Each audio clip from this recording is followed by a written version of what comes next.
తర్వాత బిగ్ బాస్కి వెళ్ళిన తర్వాత కూడా చిరంజీవి గారు ఒక మాట అంటారు మీతో ఫినాలే అప్పుడు గుర్తుందా? అంటే ఎవరికి ఎలా చెప్పాలి నీకు బాగా తెలుసు, ఎవరిని ఏం ఆడాలి నీకు బాగా తెలుసు, నువ్వు అలాగే ఉండమ్మా, best of luck, good luck, keep it up అని చెప్పి ఆయన ఒక మంచి కాంప్లిమెంట్ ఇచ్చారు. అప్పుడు మీరు అని మంచి అది నాకు చిన్నప్పుడు నాకు కళలో వచ్చాయి అనమాట. రియల్ గా చిరంజీవి గారిని కలిసినట్టు చూసినట్టు. కానీ కొంత లైఫ్ లో అట్లా వెళ్ళిపోతున్నప్పుడు మనం ఎక్కడ కలుస్తాం చూస్తాం అని అనుకున్నాను. కానీ నేను వెళ్ళిన బిగ్ బాస్ సీజన్ కి ఆయన గెస్ట్ గా ఫినాలే రోజు రావటం, నాగార్జున గారు ఇంట్రడ్యూస్ చేస్తుంటే ఆగు నేను చెప్తానని చెప్పి నా గురించి చెప్పటం అసలు నాకు తెలుసు అన్నప్పుడు నాకు అసలు ఎక్స్పెక్ట్ చేయలే. మనం ఎక్కడ పిల్ల పిత్రగాళ్ళు, ఆయన అక్కడ మెగాస్టార్, ఆయన నన్ను గుర్తుపడతారు అనుకోవటం. కానీ ఆయన గుర్తుపట్టాలి చాలా బాగా నా జీవితం ధన్యం అయిపోయింది. అసలు నేను కొన్నాళ్ళు అట్లా తేలుతూ ఉన్నా. చాలు 100 సినిమాలు చేసిన ఆనందం నాకు చిరంజీవి గారు ఫినాలేలో పొగట్టం అనేది గ్రేట్. మంగళగిరిలో పోటీ చేశారు కదా మీరు? అవునండి, వచ్చినా అసలు మీ ఊళ్ళోనే ఓటేశారు మీకు. ఇక్కడ లోకేష్ మీద మంగళగిరిలో పోటీ చేశారు ఇండిపెండెంట్ గా, స్వతంత్ర అభ్యర్థి. అదే ఇండిపెండెంట్ స్వతంత్ర అభ్యర్థిని. సో ఓట్లు వచ్చినాయి, మీ వాళ్ళ ఓట్లేనే వచ్చాయి, మీ కమ్యూనిటీ ఓట్లేనే వచ్చాయి. నాకు ఓట్లు వచ్చాయి, 2000 దాకా వచ్చాయి.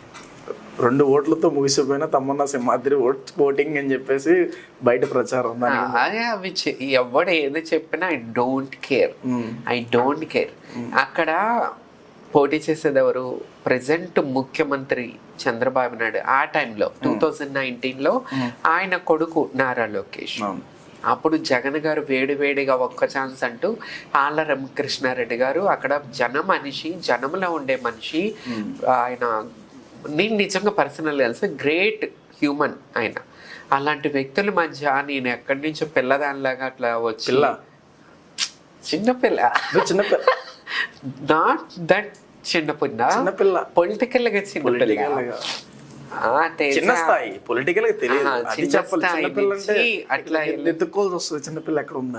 నేనే చిన్న స్థాయి నుంచి అట్లా ఎమ్మెల్యే పోటీ చేయటం అది ఒక ఫస్ట్ టైం కాబట్టి. సో కొద్దిగా షైనీ భయం అవన్నీ ఉండే.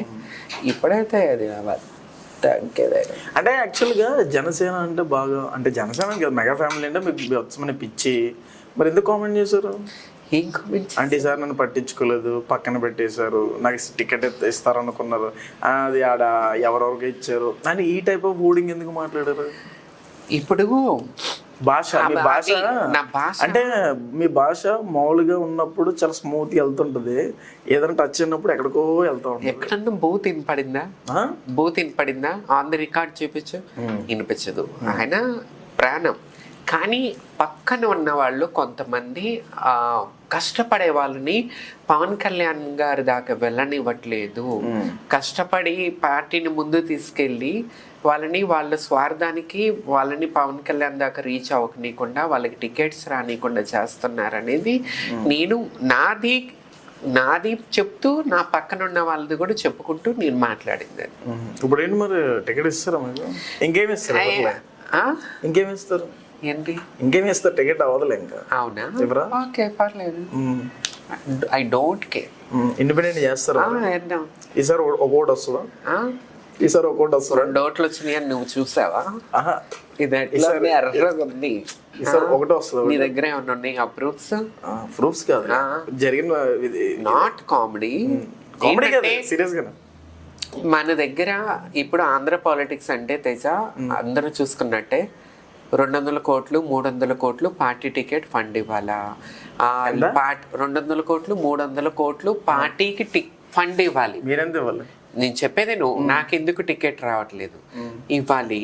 మళ్ళీ ఆ పార్టీ లీడర్స్ కి కట్అవుట్స్ పెట్టి కొన్ని లక్షలు ఖర్చు పెట్టి పార్టీ మీటింగ్లు, కార్లు పెట్టి పబ్లిక్ తీసుకొచ్చి హంగామాలు చేయాలి. ఇవన్నీ మన వల్ల కాదు. సో వీళ్ళు అవి చేసే వాళ్ళకి ప్రిఫరెన్స్ ఇచ్చి టికెట్స్ ఇస్తారు. సో మనకొద్దు కదా. ప్రజలు డబ్బుకి ఎంత అయితే డబ్బుకి అమ్ముడిపోతూ ఉంటారు. ఇప్పుడు అంతే కదా, డబ్బులు ఇచ్చేవాడికే ఓట్లేస్తున్నారు. మరి ఇవ్వకుండా మానేయచ్చు కదా, స్వచ్ఛందంగా వెళ్ళొచ్చు కదా, ఇవ్వకుండా అందుకే కదా నేను వెళ్తున్నా. నాలాంటి వాళ్ళు అందుకే కదా ముందుకు వస్తుంది. ఇప్పుడు కాబట్టి 5 ఏళ్ళు కాబట్టి 10 ఏళ్ళు, ఎప్పటికైనా ప్రజల్లో మార్పు రాదా?